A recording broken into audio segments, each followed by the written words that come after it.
Mais uma vez, estamos aqui, CNSP em entrevista. E hoje, com muita satisfação, com muita alegria, estamos recebendo nosso amigo, grande batalhador do servidor público, doutor Cossenzo, meu amigo de muitos anos. Ele hoje é o secretário-geral do Conselho Superior do Ministério Público. E também conosco, primeiro, o seu boa tarde, Cossenzo, para os nossos telespectadores.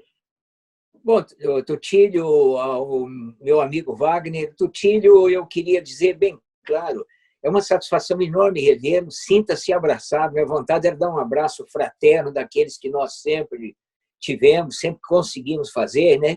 E que a gente possa aí, feita essa travessia aí, retornar à normalidade e nos abraçarmos. Como há um ditado aí, está correndo aí pela internet, vai faltar braço para tantos abraços, se Deus quiser. Verdade.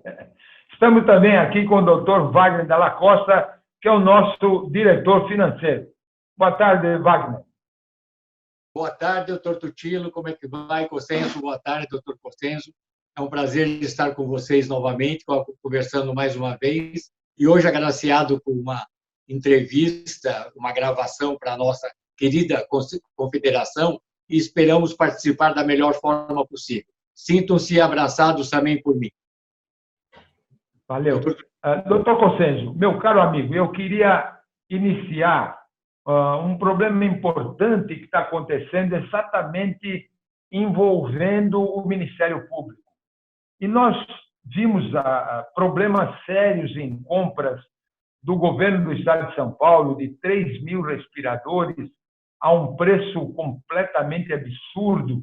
E nós temos informação que o Ministério Público já abriu alguns 5 inquéritos, parece que até 3 já foram até cancelados pelo governo, as compras, e a coisa muito séria, porque o Estado de Minas Gerais está comprando respiradores através de empresa de São Paulo por R$ 48.000, enquanto que o preço que São Paulo vai pagar para a China é um valor de 180 mil, sem considerar o frete, que aí passa para 220 mil. Eu queria saber do doutor Cossenzo como é que está esse problema junto ao Ministério Público. Bom, Tutílio, meus amigos da Confederação, acho que há muito tempo o Ministério Público não atuava tão eficazmente e tão fortemente, né, tão contundentemente na área do patrimônio público como agora. Em razão da epidemia nossa, né, que é pandemia no mundo, a legislação foi bem afrouxada. E esse afrouxamento da legislação, que acaba com licitação em razão da urgência, isso se torna uma dificuldade tremenda. O que nós sabemos e nos preparamos para isso, o Ministério Público está bem preparado para isso, o Ministério Público está correndo atrás de todas essas compras e está recebendo, estamos trabalhando em tempo real, todo mundo, em videoconferência, mas, se necessário, diligências são feitas, tomadas todas as providências possíveis, e a questão não se resume só ao governo do Estado. Há praticamente muitos municípios, é evidente que eu não posso citar nomes, porque a maioria deles ainda estão correndo em sigilo, mas, infelizmente, essa faceta de aproveitadores, de desonestos, de aplicação de improbidade, está fortemente correndo no estado de São Paulo. Isso, eu volto um pouquinho só, Tutílio.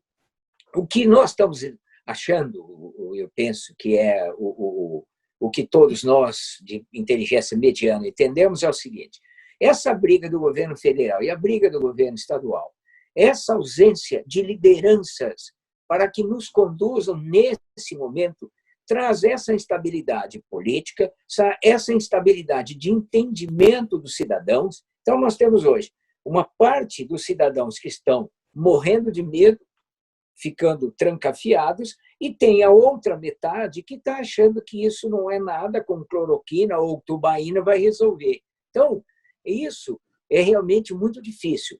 Mas nós estamos fazendo, além dessa atuação, de buscar atuação forte na área da improbidade, buscar acabar com essa farra de compras indiscriminadas e sem valores, porque é o que você disse, tem que ter parâmetro, não é possível que alguém compre uma máscara por R$ 1,80 e um município vizinho compre por R$ 7,80.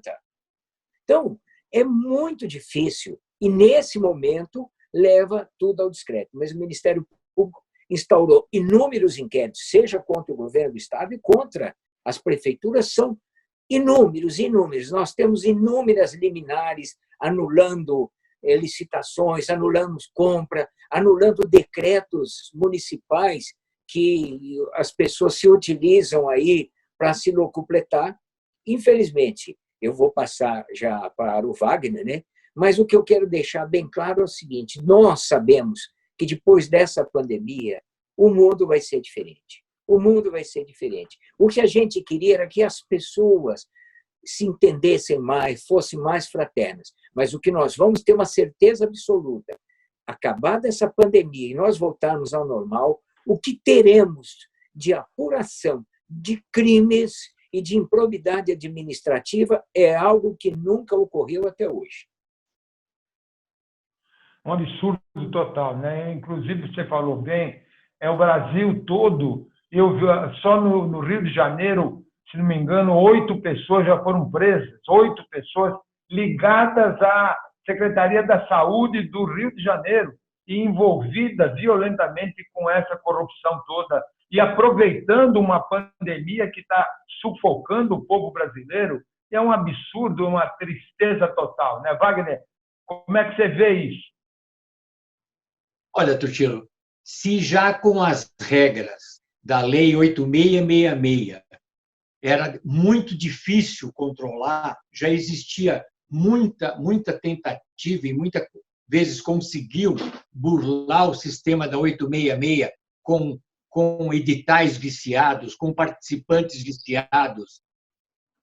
Você calcule sem regras e aberto à cabeça de empresários e de políticos que estavam ávidos para que isso ocorresse, e principalmente agora, próximo à eleição municipal, principalmente, fundo de caixa eleitoral, fundo eleitoral, a cooptação de adeptos para fazer uma campanha política, isso aí deve estar um escárnio. Como bem lembrou o doutor Cossenzo, a partir do momento que voltarmos a uma normalidade, se for alguma coisa que ainda podemos visualizar, nós vamos ter realmente muito, mas muito trabalho com o que foi feito em termos de abuso. Tomara a Deus que todos consigam ser apurados e que não consigam levar esse dinheiro fora do destino que estava sendo indicado para bolsos particulares ou para campanha política. É isso aí o meu entendimento. Ok.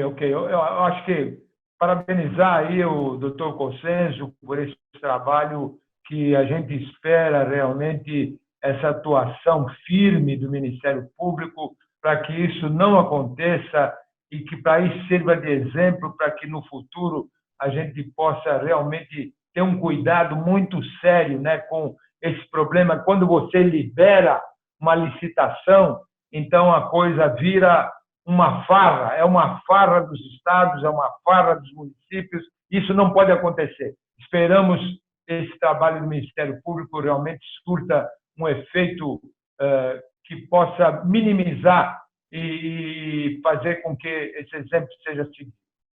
Eu queria entrar agora com o doutor Cossenzo num outro ponto que também tenho certeza que todos os servidores estão acompanhando. Existe, meu caro Cossenzo, o chamado orçamento de guerra, que é aquilo que realmente aquilo que nós acabamos de falar, sem licitação, você pode fazer aquilo que você quiser fazer. E, na verdade, esse orçamento de guerra ele foi aprovado e foi colocado que os servidores não poderiam ter reajuste durante um determinado período. um ano e meio.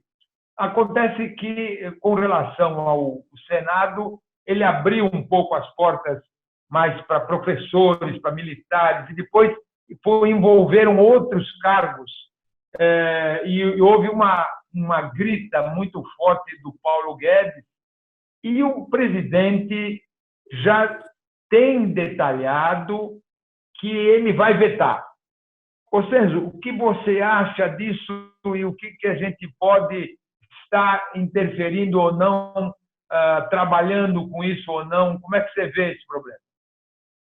Bom, essa questão do orçamento de guerra, eu penso que deve parar no Supremo Tribunal Federal. Imagine, apesar de toda a dificuldade que se tem, nós temos que entender, a arrecadação caiu, não se entende. Eu queria só voltar um pouquinho, Tuti. Há uns anos atrás, quando a gente discutia política, e essas crises no país sempre tiveram, mas quando tinha uma crise muito grande no Congresso, você tinha lá Franco Montoro, você tinha Fernando Henrique, você tinha Ulisses Guimarães, ACM, Brizola, o próprio Lula, Paulo Maluf. Então, você falava assim, puxa vida, né? Tancredo. E hoje? Quem é o grande líder que nós temos hoje? Nenhum. Nós temos um presidente do Senado, e ele diz que a maior virtude dele é saber dançar lambada. Nós temos o presidente da Câmara, que está tentando colocar o presidente da República numa situação extremamente desconfortável. Nós temos um presidente da República que, a cada minuto, ele faz uma lambança maior que a outra. Nós temos os governadores que não obedecem o presidente da República. Então, nós estamos numa situação extremamente difícil. Agora, o que é que nós temos que ver? Primeiro, os salários não podem ser reduzidos, isso é claro. A irredutibilidade de vencimentos, ela só poderia ocorrer em caso extremamente grave e comprovado. Nós não podemos comprovar agora que o governo parou a arrecadação, se o governo não tem fundo para isso. Imagine só, até dezembro de 2001 você não aplicar o reajuste. É evidente que eu penso que isso deve parar no Supremo Tribunal Federal. Agora, indo para o Supremo Tribunal Federal vai ser outra grande dificuldade, porque o Supremo Tribunal Federal faz o julgamento das matérias constitucionais, mas hoje o Supremo Tribunal Federal, como nós estamos vendo aí, ele também está entrando na seara de legislação. Hoje o Supremo está legislando, o que é uma tragédia. Então, hoje, nós estamos aí numa situação de instabilidade para todos nós, e eu acho que o servidor público, nesse momento, precisa ter muita calma, mas ter muita estratégia para que nós possamos realizar. E o que a gente tem que realizar? Nós temos que conversar com os parlamentares de uma forma extremamente franca. Agora, o que é a mim que atrapalha hoje? A conversa virtual é totalmente diferente da conversa pessoal. Entre você encontrar um deputado, um senador no aeroporto, junto com 10, 20 pessoas, é totalmente diferente do que você conversar com ele virtualmente, se ele te receber virtualmente. Então, nós temos que ter estratégia.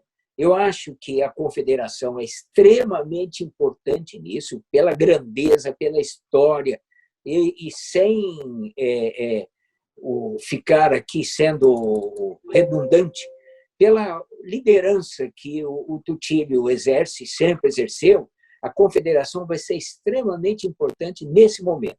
É isso que eu penso. Mas todas as instituições, como o Ministério Público, magistratura, defensoria, polícia, saúde, educação, todos nós temos que estar emanados nisso daí. E ninguém melhor para tocar esse barco que a confederação. O que eu vejo, viu, meu caro Cossenzo, e me preocupa muito, e você tem razão que isso irá parar no Supremo Tribunal Federal, mas o que me preocupa é exatamente o próprio Supremo Tribunal Federal, porque a gente tem uma lembrança muito negativa. Na época do Lula, a emenda 41, que reduziu o salário, que eles, naquela oportunidade, o Supremo Tribunal Federal rasgou, literalmente rasgou a Constituição, porque ele reduziu o salário.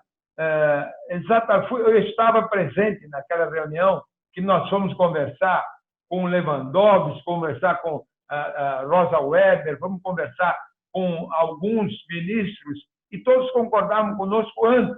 Na decisão, eles realmente aprovaram, e o Wagner vai lembrar disso, e foi aprovado uma redução de uma forma inconstitucional dos nossos salários. Wagner, você lembra disso? Lembro, inclusive, eu estava presente junto com vocês, e essa redução, até além de ser inconstitucional, ela foi vergonhosa. Mas, assim, vergonhosa porque, no primeiro momento, eles falaram para nós um posicionamento que eles tinham e, na sequência, eles votaram totalmente fora do que nós havíamos conversado, questão de horas antes. Então, o consenso tocou num ponto muito interessante. Até essa reunião, naquela época, nós não estávamos tão grande em crise de liderança. Hoje nós atravessamos uma crise de liderança e o povo, o país como um todo, não tem um guardião que possa conduzir isso. E o pior, que se tivesse uma instituição, que seria do Judiciário, do Supremo Tribunal Federal, que pudesse colocar todas essas divergências em um ponto de convergência com foco, não, ela mesma, o próprio Judiciário, também está trabalhando sem liderança. Você pode ver que são 11 lideranças individuais, extremamente individualistas, com decisões monocráticas, o que leva a essa insegurança jurídica, executiva, legislativa que nós estamos atravessando. Ninguém sabe o que fazer, ninguém sabe como conduzir, ninguém sabe para onde estamos indo. Não temos um parâmetro de conduta, infelizmente. Eu acho que o Consenso colocou muito bem. Nós, como lideranças sindicais e associativas, nós temos um papel, como nós já conversamos anteriormente, preponderante nesse momento, que é estabelecer uma conduta coerente para com os servidores públicos e, de certa forma, segurar a instituição Estado por nós, servidores públicos, e não por gestores políticos. Tomara que caiba a nós conduzirmos mais uma vez esse país adiante. Consenso, o que você acha daquela triste decisão do Supremo naquela oportunidade? Bom, Tutílio, nós estávamos juntos, mas, em homenagem ao que Wagner falou, olha o livro que eu estou lendo aqui. Os 11. Os 11, na verdade, o Supremo Tribunal Federal hoje são 11 Supremos, né? Cada um pensa de uma forma estanque, de uma forma separada. Um grande problema que a gente vem sustentando há muitos anos, e eu venho conversando isso desde que eu era presidente da CONAMP aí no país todo, que é o grande problema. É a judicialização da política e a politização da justiça. Veja bem, a partir do momento em que a política é judicializada, perdoe, a política ela é tratada de acordo com os tribunais, você está reduzindo a força popular, que é a força maior que nós temos, que é a força do voto. E a partir do momento que você tem a politização da justiça, que é o outro lado, ou seja, a justiça vira um órgão político, isso realmente não só afasta o eleitor, mas torna inócua qualquer outra atuação do parlamentar que foi eleito para isso. Se nós perguntarmos hoje, eu não tenho assim, mas vou chutar. Eu não acredito que, se você fizer uma pesquisa no centro da cidade de São Paulo, que vá no bairro nobre de São Paulo, vá no bairro popular, você vai perguntar para a população, me dê o nome de 5 deputados federais por São Paulo. Quem são os 3 senadores de São Paulo? Olha, eu acredito que nós não teremos 5% que saibam. Ou seja, não temos líderes. E naquele momento, realmente foi uma tragédia. Por quê? O que decretou foi o confisco dos vencimentos dos servidores públicos, com a contribuição dos inativos, que foi algo absolutamente ininteligível. Porque se você perguntar para qualquer criança, fala assim, o que é uma previdência? Eu vou pagar agora para quando eu tiver o direito eu utilizar. Então, o que foi? Se recordam que estava 5-5 no Supremo, e aí o ministro se aposentou. O que fez? O Lula nomeou o Eros Roberto Grau. E o Eros Roberto Grau tinha muitos pareceres contrários à contribuição dos inativos.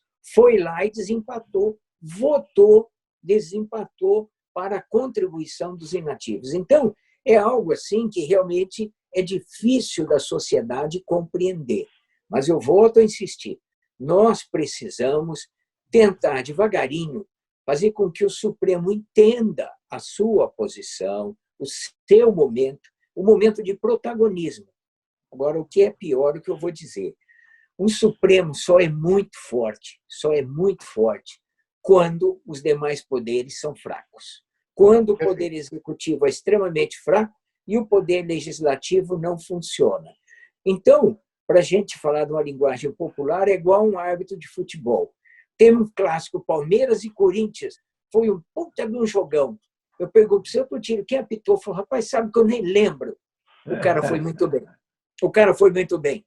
Se, a partir do momento, eu falei, é uma dificuldade, é o seguinte, hoje o pessoal não lembra quem são os 3 senadores de São Paulo. Não vou lembrar de 5 deputados, mas se você perguntar para a população, quase todos conhecem os 11 integrantes do Supremo Tribunal Federal. Por quê? Porque é um protagonismo que não pode. O Supremo tem que atuar rigorosamente interpretando a lei, dando a última palavra e não judicializando a política e nem politizando a justiça. Perfeito, perfeito. Eu lembro, meu caro Cossenzo, que antigamente, você falou bem, o povo não conhecia quem eram os ministros do Supremo Tribunal, porque eles não apareciam. Hoje, eles são os grandes, como você acabou de dizer, são os protagonistas. Eles dão entrevista para todo mundo, com opinião particular, monocraticamente decidem as coisas para depois resolver no plenário. Aliás, ultimamente o Marco Aurélio propôs que quando fosse um problema ligado ao executivo ou ao legislativo, que necessariamente teria que ser em plenário. Como é que alguém pode tomar uma decisão monocrática assim, independente de qualquer outro parecer? Não pode, né? Eles estão usurpando, estão realmente decidindo. Eu coloquei há pouco na nossa confederação, eu coloquei o Supremo Tribunal Federal está legislando pelo órgão legislativo, está tomando decisões que são do executivo, esquecendo que ele representa o judiciário. Essa é a colocação que realmente é claro para a população, para aqueles que têm um pouco de raciocínio, acompanha aquilo tudo que você falou.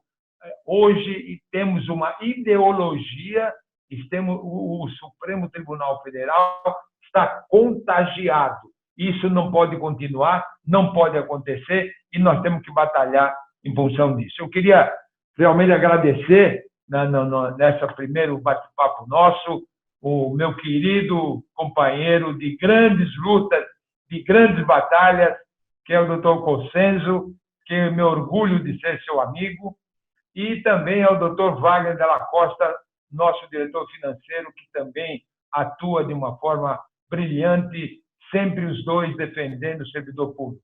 Muito obrigado. Até um próximo programa, se Deus quiser.